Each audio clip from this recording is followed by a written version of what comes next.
Good morning student. आज का topic है self induction and mutual induction. In my last video I have discussed about the Faraday law of electromagnetic induction. According to Faraday's first law, whenever there is a relative motion between coil and magnet, an EMF is induced in the coil, and this EMF and hence current lasts so long as the change in magnetic flux continues. And the second law is that the rate of change of magnetic flux is directly proportional to the EMF induced in the coil and the polarity of induced EMF and hence current. This is given by Lenge's law. Also I have discussed the Lenge's law, how it is related with energy conservation. Today we will start a new topic, that is self induction. Also we will discuss about mutual induction. तो self induction क्या है? Here we have considered one coil. It is connected with a battery and a key. When we press the key so that the current start flowing through the circuit, what we will found? This coil will opposes the current. This self induction is also sometimes called as inertia of electricity because it opposes the growth of current. When we cut the connection of current, then it also opposes the decay of current. जैसे you have seen heater में आप लोग देखे हो, heater का coil also you have seen in your home. जैसे हम लोग हीटर में करंट हम लोग देते हैं तो कॉयल में जो करंट आप लोग जो देखे हो, कॉयल जो जलने लगता है, रेड कलर का जो होता है, धीरे धीरे धीरे धीरे करके कलर चेंज होता है, पूरा ग्लो करने में उसको टाइम लगता है। जैसे स्टार्ट करते हो उसमें करंट ग्रो करने में टाइम लगता है, और जैसे बंद करते हो, जैसे बत्ती को बंद करोगे तुरंत बंद हो जाएगा, जलाओगे तुरंत जलेगा। कॉयल में ऐसा नहीं होता, हीटर के कॉयल में बंद करने के बाद भी कुछ देरी तक वो जलते रहता है, बहुत देरी के बाद वो बंद होता है। तो इसका मतलब ग्रोथ के टाइम में भी वो अपोज कर रहा है और डिके के टाइम में भी वो अपोज कर रहा है।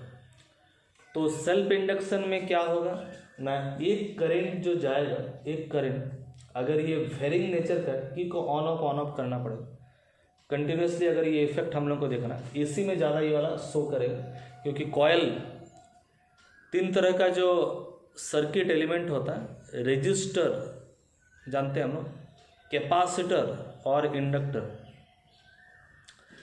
इसमें खाली डीसी जो सर्किट एलिमेंट वो ओनली है रेजिस्टर, लेकिन इंडक्टर और कैपेसिटर ये काम करेगा जहाँ पर वेरिंग करंट हो, या तो हम लोग बोल सकते हैं ऑल्टरनेटिंग करंट में ये काम करेगा। तो ये सब हम लोग बाद में बात करेंगे। तो यहाँ पर एक्चुअली क्या होगा ना, एक करंट अगर इसमें की को ऑन ऑफ करेंगे तो वेरिंग करंट जा रहा, तो जैसे इसमें करंट फ्लो करेगा, तो इसके पहले जितना ही वीडियो में हम लोग पढ़े हैं, जो करंट के साथ मैग्नेटिज्म का एक रिलेशन है, तो this coil will start behaving like a magnet. ये एक इंडक्टर है, ये कॉयल है, ये मैग्नेट जैसे बिहेव करेगा। तो मैग्नेट जैसे ही वो बन जाएगा तो इसी से क्या निकलेगा, मैग्नेटिक लाइन्स ऑफ फोर्स निकलेगा।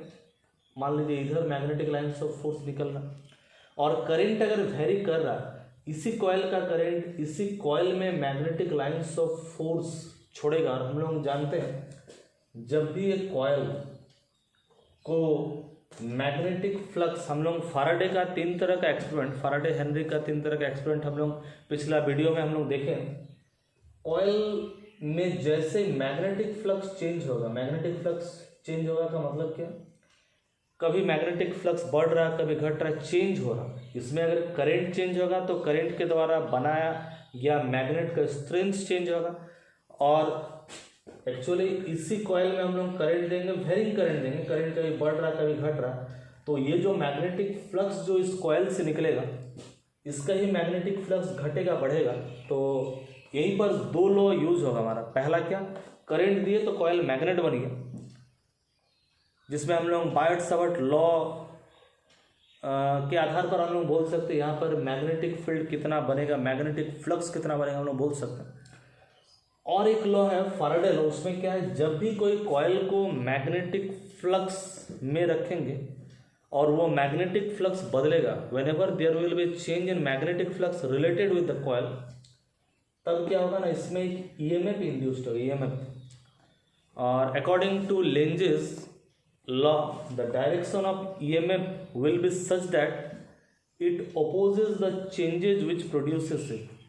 लेंजेज लॉ के अनुसार what will be the direction of, देखिए एक करंट जा रहा, इस करंट के चलते कॉइल मैग्नेट बन जा रहा, कॉइल जो मैग्नेट बन रहा उससे जो मैग्नेटिक लाइंस ऑफ फोर्स जो निकल रहा, इसी कॉइल में ही वो magnetic lines of force pass हो रहा। अगर ये चेंजिंग करंट है तो मैग्नेटिक फ्लक्स भी चेंजेज होगा, और due to change in magnetic flux क्या होगा, इसी कॉइल में एक ईएमएफ तो इंड्यूस्ड हो जाएगा, और ये जो ईएमएफ जो इंड्यूस्ड होगा, इस ईएमएफ का डायरेक्शन उधर होगा जिधर होने से जो उसको पैदा कर रहा है उसी को अपोज किया जा सके।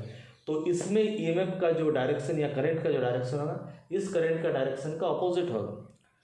तो ये जो करंट का डायरेक्शन जो अपोजिट होगा का मतलब क्या, ये करंट ओरिजिनल जो करंट है और एक करंट जो इंड्यूस्ड हो रहा है, ये करंट इसको रोकेगा। इसी ऑपोजिशन के चलते बहुत देरी तक कॉइल में इंटरेक्शन के चलते कॉइल में करंट धीरे धीरे धीरे धीरे करके बढ़ता है। एक एक्सपेरिमेंट हम लोग करके देख सकते हैं।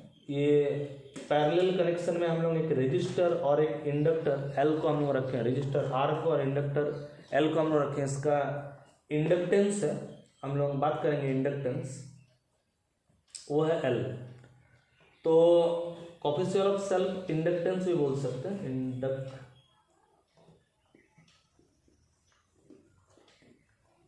हाँ। तो जैसे हम लोग इसमें की को ऑन कर देंगे, current will started flowing through the circuit since the connection is parallel. दो सेम टाइप का बल्ब हम लोग लगाएंगे, पैरेलल कनेक्शन में तो वोल्टेज सेम होगा, एक में रजिस्टर एक में इंडक्टर है। तो हम लोग क्या देखेंगे, हम लोग को देखने को मिलेगा रजिस्टर के साथ जो बल्ब कनेक्ट है तुरंत जल जाएगा, और इंडक्टर के साथ जो बल्ब कनेक्ट है वो थोड़ा लेट में जलेगा। इसका मतलब इंडक्टर है का मतलब यहाँ पर एक इनर्शिया काम करेगी, जड़त्व तो काम करेगी, ऑपोजिशन काम करेगी। इसी ऑपोजिशन का नाम सेल्फ इंडक्शन। क्यों नाम दिया सेल्फ इंडक्शन, क्योंकि कॉयल, एक ही कॉयल का करंट, एक ही कॉयल में जब करंट जाएगा उसी कॉयल में और एक करंट इंड्यूस्ड होगा जो कि पहला वाला करंट को रोकेगा। इसीलिए खुद ही वो खुद को रोक रहा, या कॉयल ही उसमें जो करंट जा रहा उसी कॉयल में और एक ठो करंट पैदा हो जा रहा या इंड्यूस्ड हो जा रहा, वो करंट पहला करंट को रोक रहा है, एक ही कॉयल में हो रहा, बोल के हम लोग उसको बोलेंगे सेल्फ इंडक्शन। तो कोएफिशिएंट ऑफ सेल्फ इंडक्शन क्या है, माने और किस किस फैक्टर पे वो डिपेंड करता है। It has been found experimentally that magnetic flux linked with this coil, this is directly proportional to current. यहाँ पर जितना करंट जाएगा उतना ज़्यादा मैग्नेटिक फ्लक्स होगा। तो phi is proportional to I और phi equal to Li here. L is a constant called coefficient of self inductance. अगर करंट यूनिट है 1 है तो phi equal to L हम लोग लिख सकते हैं, means coefficient of self induction is also numerically equal to magnetic flux induced या passes through this coil when unit current flows through the coil.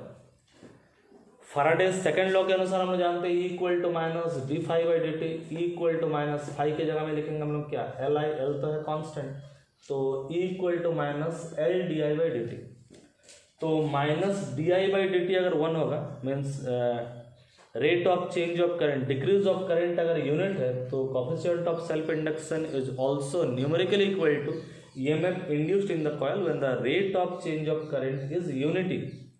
और इसका एसआई यूनिट जो होता है वो होता है हेनरी, और ये डायमेंशनल फार्मूला आप लोग देख लीजिए। अब हम लोग बात करते हैं म्यूचुअल इंडक्शन को लेकर। तो म्यूचुअल इंडक्शन बहुत ही ईजी है। ये म्यूचुअल इंडक्शन का प्रिंसिपल पे ही हमारा काम करता है ट्रांसफार्मर। तो ट्रांसफार्मर एक ऐसी डिवाइस है जो कि म्यूचुअल इंडक्शन के ऊपर आधारित है। तो हम लोग here we have considered two coil, they are electrically insulated from each other. Primary में हम लोग करंट देंगे प्राइमरी में, और सेकेंडरी में ऑटोमेटिकली करंट आ जाए। यहाँ पर एक गैल्वेनोमीटर में जिसमें डिफ्लेक्शन शो करेगा। तो जैसे हम लोग प्राइमरी में करंट देंगे, this coil will become magnet, और अगर ये वेरिंग करंट अगर होगा, करंट को अगर चेंज करते जाएंगे हम लोग, तो ये जो कॉयल अगर मैग्नेट है तो इससे मैग्नेटिक लाइन्स ऑफ फोर्स निकलेगा। तो ये जो पहला कॉयल का मैग्नेटिक फ्लक्स दूसरा कॉयल में एक ईएमएफ इंड्यूस्ड करेगा। तो हम लोग क्या बोल सकते हैं ना, ये जो प्राइमरी में जो करंट जा रहा है इसका नाम देंगे आईपी। तो ये आईपी के चलते इस कॉयल में एक मैग्नेटिक फ्लक्स आ रहा है, यही मैग्नेटिक फ्लक्स लिंक हो रहा सेकेंडरी कॉयल के साथ। तो हम लोग बोलेंगे ये आईपी जितना ज़्यादा होगा सेकेंडरी कॉयल का मैग्नेटिक फ्लक्स भी उतना ही ज़्यादा होगा। Magnetic flux in primary as well as secondary coil, primary को हम लोग छोड़ दे रहे हैं क्योंकि सेल्फ इंडक्शन में हम लोग देख लिए। तो हम लोग आज बात करेंगे सेकेंडरी को लेकर के बात करेंगे। तो magnetic flux linked with secondary coil, this is directly proportional to the current flowing in the primary coil. तो इसको हटाने के लिए एक कांस्टेंट हम लोग देते हैं, this constant is called coefficient of mutual induction. जैसे था L सेल्फ इंडक्टेंस, ये M होगा म्यूचुअल इंडक्शन। अगर I इसमें अगर यूनिट करंट फ्लो होगा तो हम लोग बोल सकते हैं phi is equal to, मैंने coefficient of mutual inductance is numerically equal to magnetic flux link with secondary when unit current flow through primary. तो इसी टाइप से फैराडे का सेकंड लॉ के अनुसार E equal to minus D phi S by D T. Phi S मैंने secondary में magnetic flux हम लोग देख रहे हैं, तो फाई एस की जगह में हम लोग लिख सकते हैं एम आई पी। एम तो है कांस्टेंट, तो E equal to minus M D I P by D T. तो डी आई पी बाई, यहाँ से हम लोग एम का वैल्यू इस ढंग से लिख सकते हैं, या तो नहीं भी लिख सकते, ऐसे भी छोड़ सकते हैं। Minus D I P